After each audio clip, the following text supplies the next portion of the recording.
After a long, hot, dry summer and mild autumn so far this year, the cold and wet weather returned with a vengeance in the UK this week. Naturally, this means changing your shoe wearing habits to suit the change in seasons. My name is Louis and I am a classic menswear enthusiast and watch nerd. I'm still new to this, so if you enjoy the video, please like and subscribe, I would really appreciate it. So you've got your beautiful shoes, but you don't want to spoil them when the nasty weather rolls around. A lot of these tips are good at any time of the year, but are especially important as we move through autumn and into winter. Tip number 1, don't wear them. This may seem like a bit of a cop-out, but let me clarify. By this I mean, put away those beautiful leather-soled shoes and break out the rubber soles instead. You may also want to consider wearing boots if the weather is especially terrible.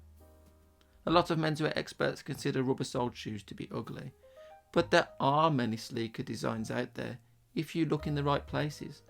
And ultimately, if you live in a country with cold, wet winters, there really isn't much alternative.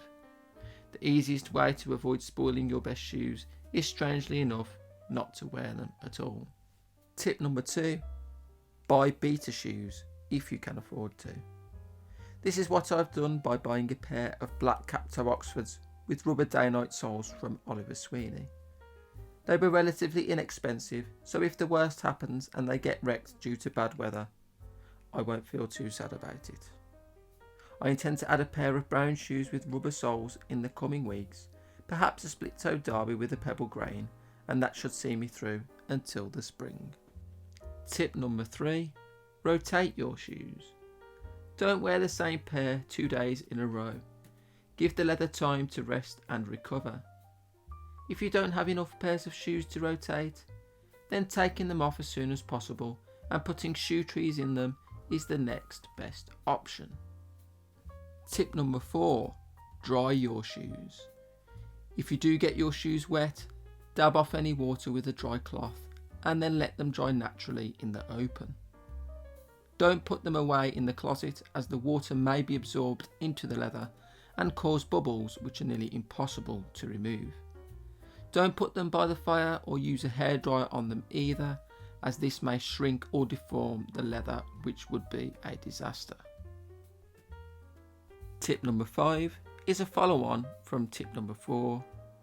Make sure to remove any residue as soon as possible.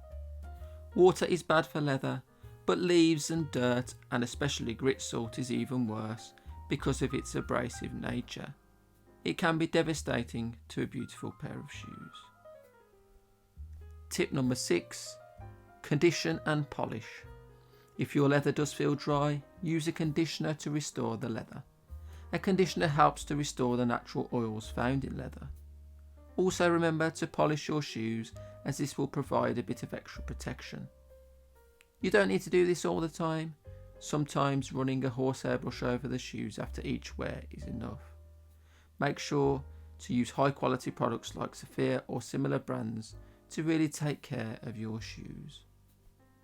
Tip number 7, use shoe trees. Shoe trees not only help your shoes to retain their shape, they also draw out moisture, whether it is sweat or rainwater that has managed to sneak into your shoe. Although you can get plastic or metal shoe trees cheaply, you'll want to spend that little bit extra and get cedar shoe trees, as these do the job better than the alternatives.